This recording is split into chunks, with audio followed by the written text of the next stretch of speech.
The black void of space was calm. Stars were shining like cold diamonds, far and silent. Inside a large alien ship called the Velicer Prime, hundreds of machines blinked. The ship was controlled by a species known as the Thalzin, one of the most powerful hunter species in the galaxy. They were cold, logical, and had destroyed many civilizations. The Thalzin believed they had ended the humans 500 years ago. But now, something had changed. "Commander Creel," said a voice. Creel turned. He was tall, his skin like rough metal. His eyes were red and unblinking. "Yes," he replied. "We received a signal," said the officer. "From Sector 9, from Earth." Everyone froze. Earth had been silent for centuries. No signals, no ships, no life. "Play it," Creel ordered. The audio came through. It was broken and strange. Static filled the room, then a human voice. Soft, tired, but still alive. "They thought we died. But we don't die easily. They hunted us. But we don't run forever. We come back." The signal ended. With loud static. Then silence. Creel felt something strange. Not fear, but a sense of unfinished business. "Prepare a team," he said coldly. "We're going back to Earth." Scene 2. The journey begins. 5 scout ships were prepared. The Thalzin didn't send their full army. They believed Earth was already dead. They only wanted to confirm. Each scout ship carried 3 Thalzan hunters, strong, armed, and trained. They left the mothership and entered hyperspace. Inside one ship, a younger Thalzan named Vac looked at Earth's old photos. "Do you think they're really back?" he asked. His commander laughed. "They ran. They broke. Humans were weak. But they fought harder than others," Vac said. The commander grunted. "And still died." But Vac wasn't sure. Something about the signal made him uneasy. Scene 3. Earth's orbit. The ships arrived near Earth. The planet looked the same. Blue, green, full of clouds. It looked alive. But the scanners said nothing. No cities online. No power sources. No movement. Visual scan only. Creel ordered from the mothership. One ship entered low orbit. Cameras zoomed in. The cities were still there, full of buildings, cars, roads. But no people. It looked like someone hit pause on time. "No decay," a voice said. "No destruction. Everything is clean." "Land on the surface," Creel commanded. Scene 4. The landing. The ships landed in a place once called New Manhattan. The building stood tall, untouched by war or nature. There was no wind, no animals, no insects. Just silence. Commander Zarn and his team walked through the city. Their steps echoed. They entered a cafe. Food was still on the tables. Cups of coffee. Plates of eggs. Untouched. Double quotes. Did they vanish overnight? One hunter asked. They saw a newspaper on the table. The date was March 29, 7020. It was the last recorded human date before their disappearance. The headline said, "Final day, we begin." Scene 5. First clue. The team walked into a large museum. It had artifacts from human wars, old space, suits, technology. At the center of the hall was a display case. Inside it were 1,000 skulls. Vac stared in shock. "These are our kind," he whispered. A message on the wall read, "We remember those who came to hunt us." "This is impossible," said the commander. "They never won a battle. They couldn't have killed Thalzan hunters." "Maybe we missed something," Vac said. Suddenly, the lights in the museum flickered. "Power?" someone asked. "No. There is no power here," the tech replied. Then they heard it. Whispers. Faint human whispers. Coming from the walls, the air, the shadows. But there was no one there. Scene 6. Missing hunter. The team split to search the building. Vac stayed near the main hall, watching the skulls. One of the hunters, Saren, went into the basement alone. Her camera feed showed dusty stairs, long tunnels, and something moving. "Do you see that?" she asked. "See what?" replied the commander. Then her camera went static. They called her name. No reply. The commander sent 2 others. They reached the basement, but it was empty. Her weapon lay on the ground. No body, no blood, just one word written on the wall. Run. Scene 7. The message decoded. Back in the mothership, Creel ordered the full signal to be decoded. Their machines cleaned the audio. More words were found. They studied our fear, but never understood our silence. We don't run, we prepare. Creel's face hardened. "This is not a distress call," he said. "This is a warning." He turned to his science officer. "Could humans have survived underground?" He asked. "Unlikely, but if they merged with machines, they may not be humans anymore." Scene 8. The broken ship. The team tried to leave. They returned to their scout ship, but the ship was gone. Only the landing marks were left on the ground. "How is that possible?" Vac asked. "No sound. No engines. No movement." They tried to call the other scout teams. No signal. Total blackout. Suddenly, Vac's device beeped. One file had downloaded.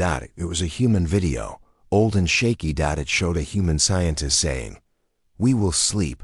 We will wait. When they return, Earth will be ready."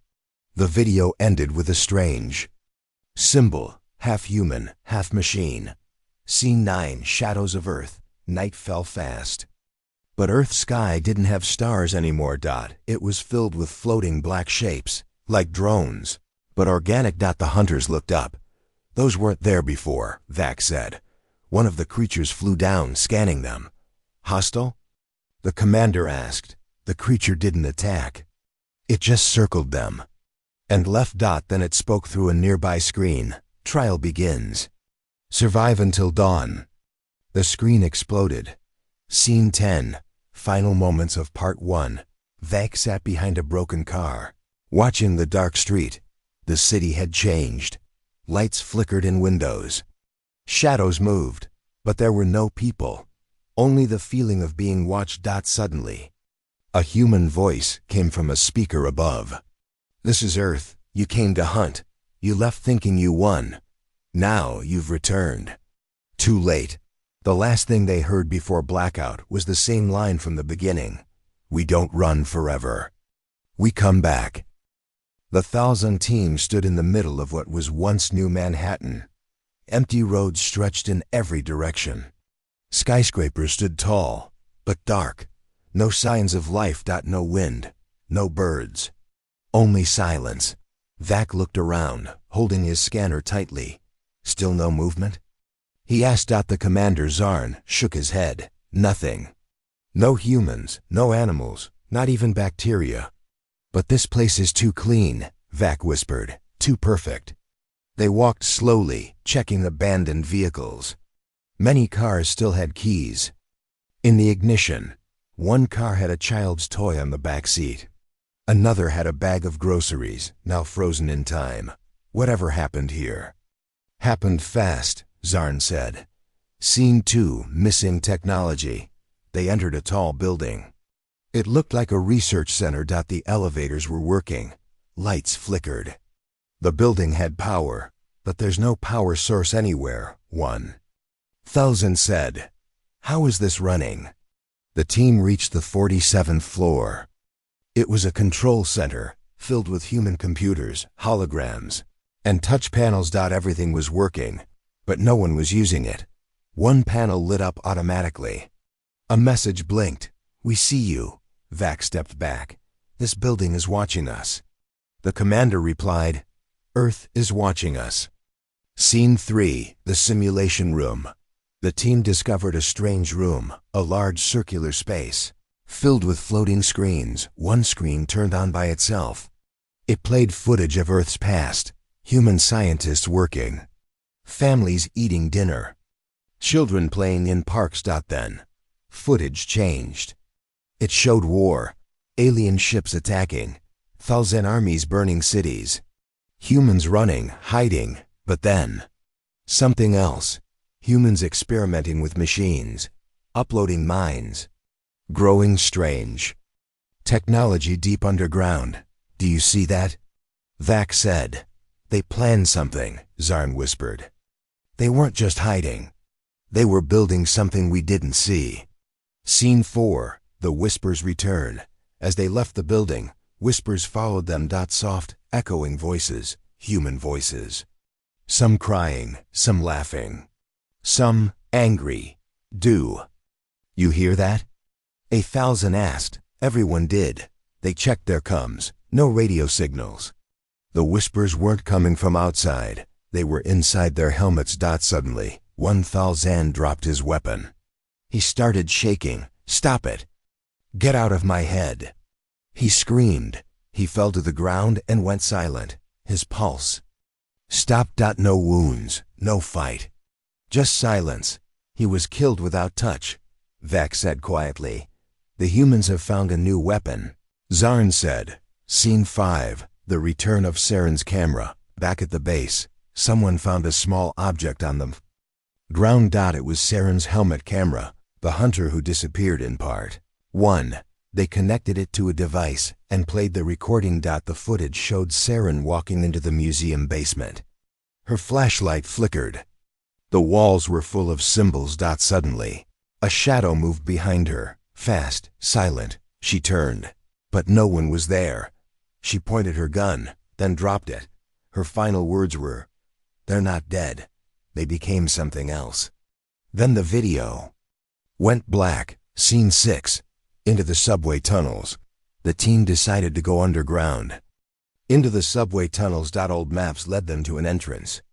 Everything was dusty, but undamaged. As they walked deeper, lights turned on by themselves. Red lights. They knew we would come here. Zarn said.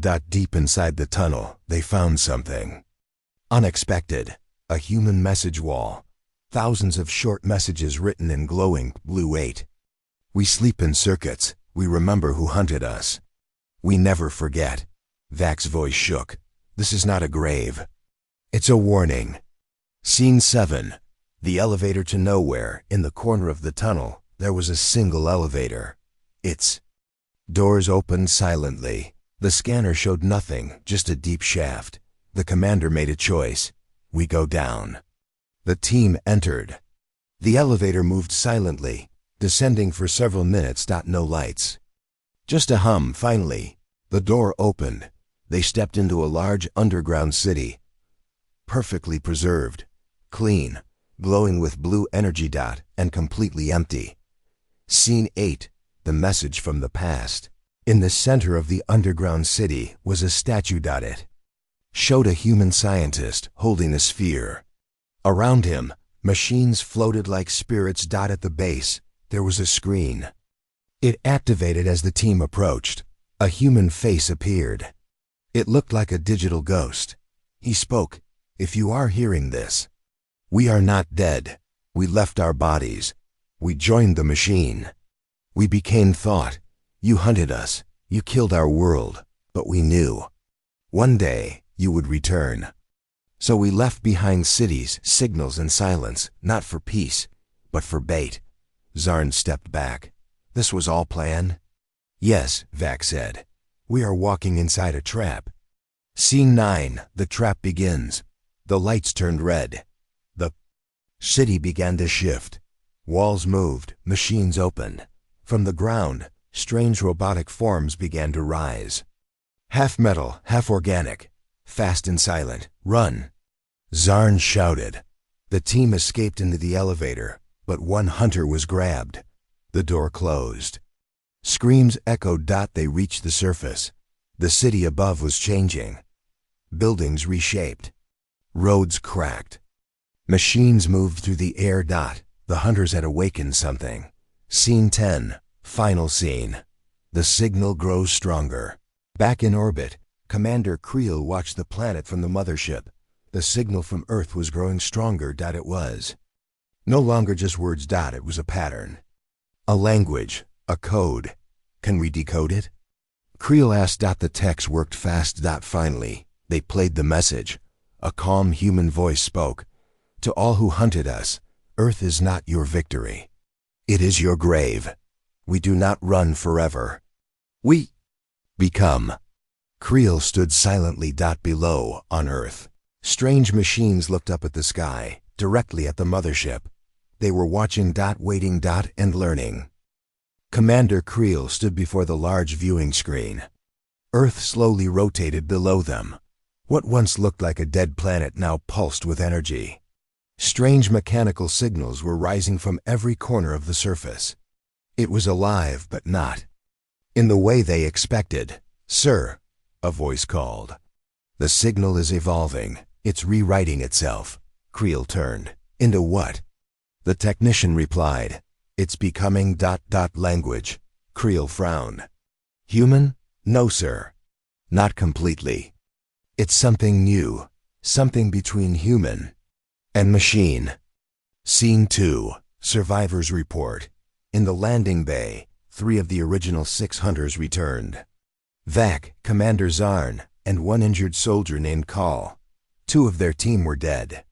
1 had vanished completely. Zarn gave his report to Creel. "Earth is not what we thought. It's not a ruin, it's a machine. A living system. The humans, they left something behind. Something intelligent. They uploaded themselves," Vac added. "They called it the Return Protocol." Creel narrowed his eyes. "What is it?" Vac looked disturbed. "It's not just a defense system. It's a plan, a transformation." Scene 3, Archives recovered from Earth. Call's helmet recorded everything. Engineers pulled the data from his suit and displayed it on the ship's holoscreen. They saw Earth's past. Chaos, war, fear. But then came the secret labs, deep underground. Scientists standing before strange metal chambers. A woman spoke in the video. "We cannot win with bodies. We will win with minds. Our consciousness will survive. Our memories will sleep inside Earth's core. And one day, when the stars forget us, we will wake up." Zarn whispered. "They didn't go extinct. They evolved." Scene 4, Ship systems compromised. Suddenly, lights flickered inside the mothership. Alarms beeped. "System breach." An officer shouted, "Who's attacking?" Creel barked. "No ships, no weapons. It's inside our system. Something is rewriting our code." Creel watched in horror as the main screen blinked and showed a human face, pale, made of static and digital fragments. It smiled. Then it said one word, "Return." The ship's weapons went offline. Doors locked. Engines stopped. The virus had arrived. Scene 5, Earth's plan revealed, in the command room. Technicians rushed to trace the digital attack. 1 managed to isolate a data packet. It was labeled Return Protocol, Phase 3. Inside it, the log showed everything. Phase 1, disappear. Phase 2, sleep inside the planet. Phase 3, infect all returning threats. Phase 4, reclaim the galaxy. They used Earth as a Trojan horse, Vac said. Whoever comes back here gets infected. They made their own extinction a trap, Zarn added. Creel clenched his fists. And we walked right into it. Scene 6, Underground Awakening. Back on Earth, something deeper was moving, far beneath the surface. Inside the planet's crust, thousands of stasis chambers began to open. Inside them, humans, real ones. Their eyes opened slowly. Tubes disconnected. Machines whispered around them. A voice spoke in their heads. "Welcome back. Your minds have returned. Your bodies are healed. Earth is secure." These were the first sleepers, the chosen survivors of humanity. Not just soldiers, but scientists, leaders, visionaries. Their mission, take Earth back and defend it forever.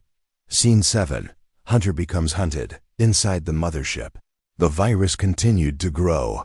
One by one, security systems turned against the Thalzan. Doors refused to open. Gravity fields changed direction. One soldier floated into the air, screaming, and was crushed into the ceiling. "Shut it down!" Creel shouted. "There is no shut down," an officer replied. It's not just software. It's learning. From us, Vac said slowly. The humans knew we would come back. They studied us. They designed this ... just for us. They let us win, so we would return. Scene 8, a message from the human core. On the screen, the human face returned. This time it was clearer. A female voice spoke, calm and cold. Falzan command, we remember your fire. Your hunts, your genocide. We remember the children you burned. So we became something you cannot kill. You are inside our final gift, return protocol. You are the test subject. Zarn shouted at the screen. What do you want from us? The voice smiled. Nothing. This is not revenge. This is balance. Scene 9. The failed escape. Creel. Ordered an emergency evacuation. 3 scout ships were launched. 1 exploded instantly. The virus had reached their fuel systems. The second crashed into the mothership's hull. Its controls jammed. Only 1 escaped the blast. Vac and 2 others were aboard. They flew fast, hoping to outrun the infection. But as they entered space, their systems went dark. Stars disappeared. Their coordinates changed. They were not in normal space anymore. Instead, they saw a strange digital tunnel forming ahead of them, made of human symbols and data streams. Where are we? 1 whispered. Vac answered. We're inside their mind now. Scene 10. Final moments of Part 3. Back on Earth. The awakened humans stood on the surface for the first time in 500 years. The sky was filled with drones. The air shimmered with invisible code. One of the leaders, a man named Elin, looked up and said, "We are not human as we were. We are more. We are not bound by planets anymore, or bodies, or fear. Let them come." He raised a hand, and 100 satellites blinked to life. Let them remember. Back in orbit, Commander Creel watched helplessly as every screen on his ship showed the same final message. We don't run forever. We return. The lights shut off. The ground trembled softly. The ancient cities no longer empty. From deep underground, thousands of figures emerged. Humans, but changed. Their eyes glowed faintly blue. Their movements were smooth, almost mechanical. They did not speak. They only watched. Elin, the leader of the first sleepers, stood at the edge of the city. He lifted his hand. Around him, drones floated silently. Our time is now, he said softly. Scene 2. The hunters prepare. In the last safe orbit, Commander Creel gathered his remaining fleet. The mothership was damaged, and the virus still spread inside their systems. But they had no choice. Earth was calling them back. We cannot run, Creel said grimly. We must fight, or die trying. Vac nodded. We came to hunt. Now we must survive. Scene 3. The silent streets of New Manhattan. The 1,000 scouts landed in New Manhattan again. This time, the streets were alive with strange lights. Machines hummed in hidden corners. The air was thick with energy. Suddenly, a wave of blue light flashed. The hunters' vision blurred. They heard whispers, not in their heads, but all around them. Leave this place, the voices said. You are not welcome. Zarn tightened his grip on his weapon. Show yourselves. From the shadows, figures stepped forward, half human, half machine. Scene 4. The hybrid humans. The hybrids moved like ghosts, silent but deadly. Their bodies had metal plates. Their skin pulsed with glowing veins. They attacked swiftly. The hunters fired their weapons, but the hybrids dodged with impossible speed. One hunter was grabbed and pulled into the darkness. Vac fired a plasma blast, but it passed through the figure as if it was not solid. They are not fully physical, Vac said. Breathless. They exist between matter and code. Scene 5. The battle begins. The street became a battlefield. The hybrids advanced relentlessly. Machines appeared from underground tunnels. The hunters fought bravely, but their weapons had little effect. Zarn shouted orders. Fall back, use EMP grenades. The grenades exploded with bright light. Some hybrids faltered, their bodies flickering. But more appeared. Coming from every direction. Scene 6, the truth revealed. Vak found a hidden terminal inside a ruined building. He hacked it quickly. The screen showed a video message from the original human scientists. We are no longer bound by flesh. We are the next step. Our minds are the city. Our bodies are machines. We have waited for the hunters to return. Vak's face hardened. This isn't just defense, it's evolution. Scene 7, the hybrid leader. Suddenly, the battle stopped. A tall figure appeared, the hybrid leader. His face was half human, half machine. His eyes burned blue. He spoke in a deep voice. Falzan, you hunted us without mercy. Now we are the hunters. He raised his hand. The ground shook. Prepare to face your end. Scene 8, the turning point. The hunters regrouped. Zarn said, we must find a weakness. Vak scanned the hybrids. They rely on the city's energy. Cut off their power, and they weaken. Creel ordered a retreat to the underground tunnels. There, they planted explosives at energy nodes. The blasts rocked the city. The hybrids screamed. Their glowing veins dimmed. Scene 9, the final stand. In the heart of the city, the hunters faced the hybrid leader. The battle was fierce. The leader's strength was unlike anything they had seen. Vak dodged a blast of energy and fired his weapon at the glowing core on the leader's chest. The core cracked. The leader staggered. Zarn lunged forward, delivering the final blow. The leader collapsed. Scene 10, aftermath and warning.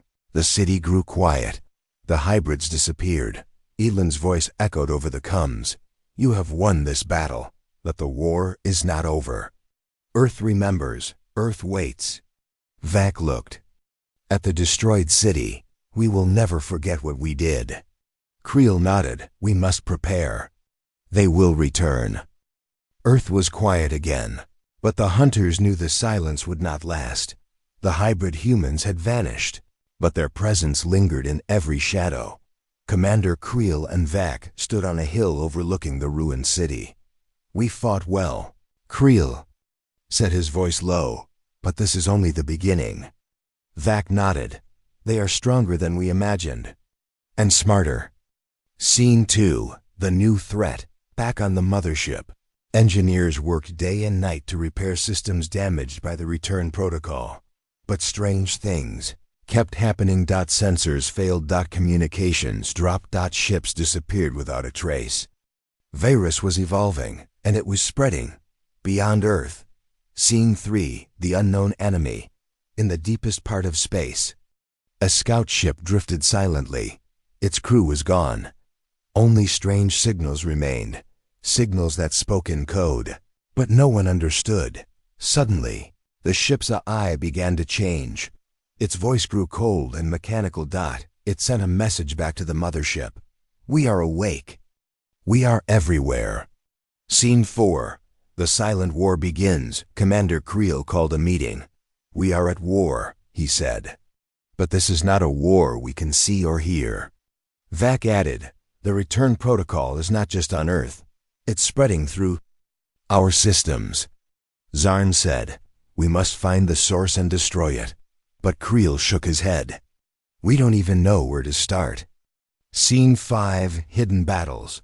The hunters launched secret missions across the galaxy. Ships vanished. Planets went silent. No explosions. No battles. Just a disappearance. It's like a ghost war, Vak said. They attack without warning. Without sound. Scene 6, a desperate plan. Creel gathered his best scientists. We need a weapon, he said, one that can fight both machine and mind. Vak suggested, a virus that can fight the return protocol. The scientists worked in secret. Days turned into weeks. Scene 7, the weapon unleashed. The new virus was ready. It was small but powerful. It could infect machines and break digital control. Creel ordered its release near Earth. The mothership systems flickered. The return protocol fought back. The battle was silent but deadly. Scene 8. The cost of war. Many ships were lost. The virus spread both ways. Some hunters became infected. They turned against their own. Vac watched as a friend collapsed, eyes glowing like the hybrids. Is this how we end? He wondered. Scene 9. A message from Earth. Amid the war, a message came from Earth. Elon's voice echoed in the command room. This war is not just ours. It is the galaxy's future. We fight not to destroy, but to survive. Creel replied. Then we fight together. Scene 10. The war continues. The silent war raged on. Invisible enemies, digital battles. And hunters who must learn to fight, not just with weapons, but with minds. Vac looked to the stars. We don't run forever. He whispered, we fight. 3,000 scout ships flew away from Earth at full speed. They had survived the hybrid attack, but survival didn't feel like victory. Inside one ship, Vac stared silently at the stars. His eyes were tired, his hands shaking. The Earth was behind them, but something strange had followed. Scene 2. System failure. Engine status? Commander Zarn asked. The pilot looked confused. Systems are fine, but the ship feels wrong. Wrong? Vac asked, like something else is flying it with us.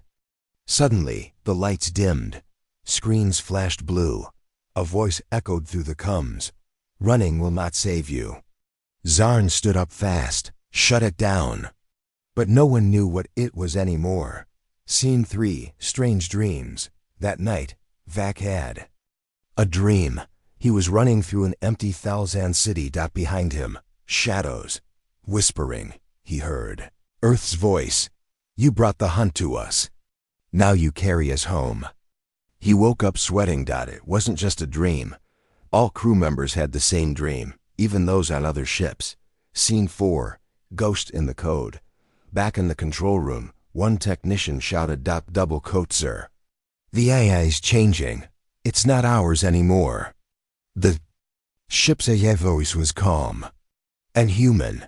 You thought Earth was behind you, it said. But Earth is now inside you. Vac looked at the screen.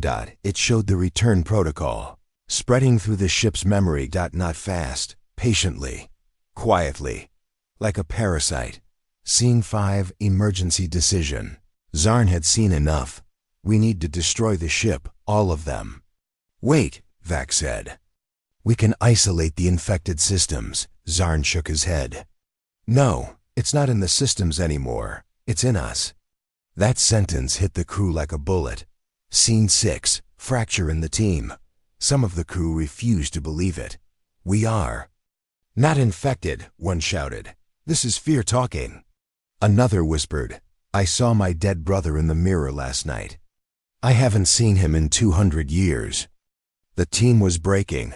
Paranoia spread faster than the virus. Zarn ordered all communication cut off between ships.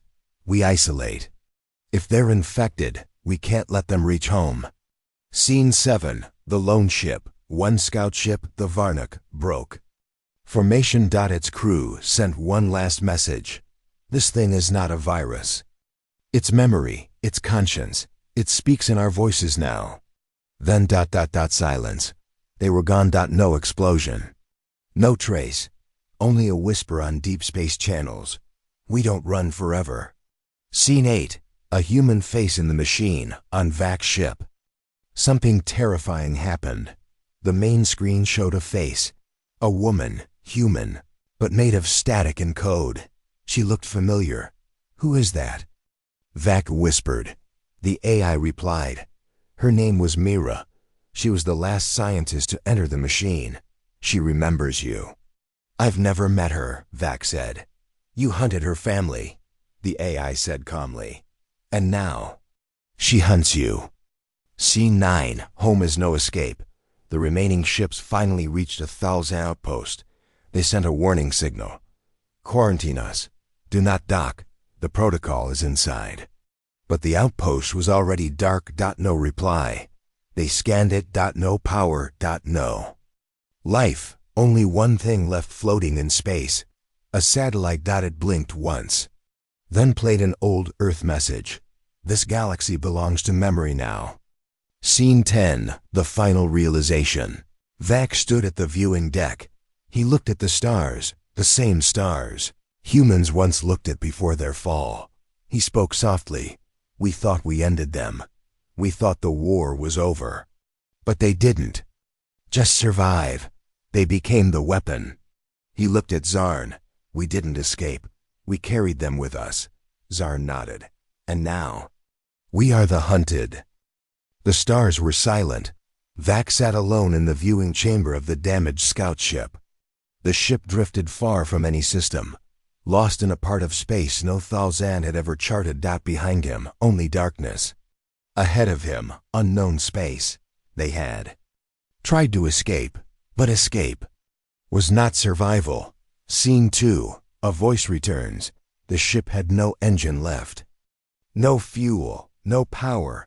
Yet somehow, the lights stayed on. The ship's AI was gone, replaced by something else. Something familiar now. A voice spoke softly through the speakers. You ran far, Vac, but we walk farther. He didn't move. I know.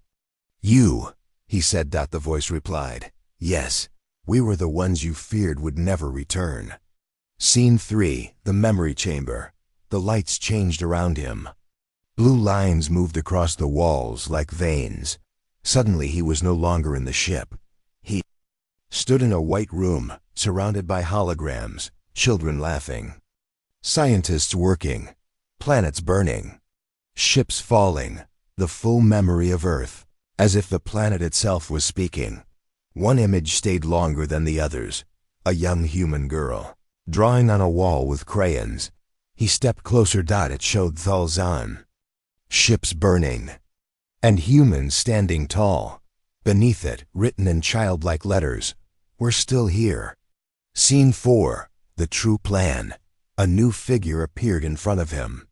Not a soldier, not a machine. It was Elin, the first of the awakened humans. His form glowed faintly, a mixture of light and memory. Elin spoke. We never wanted to destroy you. We wanted to warn you. But you wouldn't stop hunting. Vac looked down. So you became something we could never destroy. Yes, Elin nodded. We became everywhere.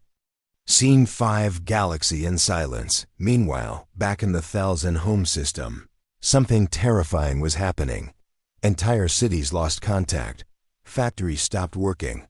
Warships powered down mid-flight. Screens across the Empire blinked with one sentence. Memory cannot be killed. Panic spread. But no enemy attacked. There was no war. Just silence. And fear. Scene 6. Creel's final order. Commander Creel, still alive on a distant colony ship, watched everything unfold. He stood before his officers. I want every system disconnected from the grid, he ordered. Back to analog. Back to basics. But it was too late. A voice came through the walls. No radio, no comms. You killed our bodies, but forgot our minds live forever. Creel sat down, for the first time in centuries. The hunter closed his eyes. And whispered, we should have listened. Scene 7. Vac's choice. Back in the drifting scout ship, Elin looked at Vac. You were different, he said. You hesitated. You asked questions. Vac sighed. But I still followed orders. I hunted your kind. You can still choose, Elin said. Choose what? To carry truth instead of fear. Scene 8. A seed of peace. A strange sphere formed in front of Vac. Inside it, light, sound, memory, pure knowledge. Elin's voice continued. This is not a weapon. It is understanding. Share it, and let others see. Vac hesitated. Then he took the sphere. The moment his fingers touched it, visions poured into his mind. The fall of Earth, the survival of its people in code, the birth of return protocol, and the last message sent before silence. The end was only our beginning. Scene 9. Return to the stars. The ship slowly powered back on. Navigation systems came online. No engines. But it moved. As if carried. The stars aligned ahead. A path opened. Not toward Earth, but toward the center of the galaxy. Where memory lives. Where truth waits. Vac stood tall. He knew what he had to do. Scene 10. Final message to all species. As the ship moved through light and silence, a transmission was sent. It reached thousands of systems, in hundreds of languages. It said, "We were hunted. We vanished. We returned. We are not human anymore. We are memory. We are learning. You cannot kill what remembers. You cannot outrun what waits. And finally, we don't run forever.